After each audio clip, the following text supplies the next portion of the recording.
Hi, I'm Shelly, and I am here with Sarah again. Um, the last time we were together, we talked about building your credit history. And since then, Sarah and many others here at the credit union have received some questions from members. Yeah, so one question I kept getting was what credit cards we offer and which credit cards are good for building your credit. Sure. So, G&O offers two types of credit cards. One of them is the secured credit card, and the other is the unsecured credit card. Now, the secured credit card is fabulous to begin to establish credit because while other creditors often charge annual fees or processing fees for a secured credit card, even up to as much as $150. Wow. G&O does not currently have any fee associated with a secured credit card to establish that.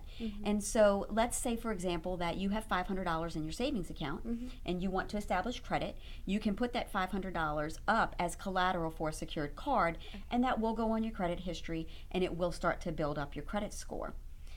We also have unsecured credit cards, as I mentioned. And with the unsecured credit cards, we offer great rates for our members and no annual fees. And we do have anywhere from low limit credit cards starting at $250 for a student, as high as $10,000, just depending on where your credit is, what your income is, and that type of thing. Okay, so if you're new to credit cards and you have a lower limit, when can you feel comfortable to raise that limit?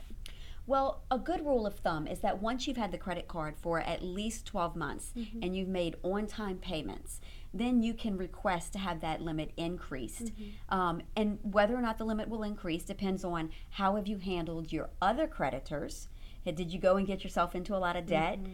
What is your income? Those types of things. But a good rule of thumb is 12 months of solid payment history. Okay. Another question I also received was what does it mean in terms of your credit if you are an authorized user on one of your parents' cards? That is a great question because that can be helpful or it can also hurt. And the reason is because when you're an authorized user on your parents' credit card, that goes on to your credit history. And if they're making payments on it and they're timely, then it looks good for your FICO score. It will help you to establish a payment history, even though technically it's not your payment history. But it can also hurt because if your parents miss any payments, that's going to be a negative on your credit report. If it goes into charge-off status, yes, it's an authorized user card. But here's the thing. A lot of large credit card companies will look at your FICO only because it's all run through a computer system. And so if you have a great FICO score, then they're going to give you a credit card, pretty much, based on your parents' payment history and you as an authorized user. However, if it's charged off or late payments, they're going to automatically decline you, and they're not going to look and say, oh, okay, well, she was only an authorized user.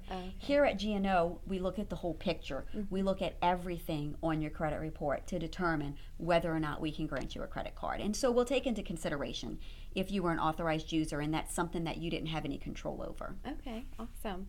And then finally, Shelly, what is something that you wish you would have known about credit cards? Well, that's a good question too, because let me tell you, they have so many different credit card options out there now. From travel money cards to various types of rewards credit cards to just your plain normal credit card. And I really wish I would have realized that when you choose to get a rewards credit card, that interest rate is often so much higher than just a regular credit card. And so for someone who does not pay their balance off every month, the interest that you will accrue is extremely costly.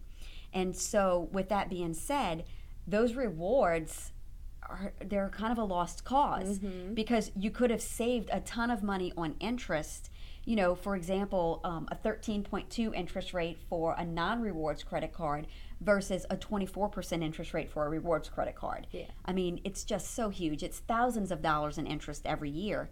And so a person actually could save much more money by going with a traditional credit card if they know they're not going to pay off their balance every month.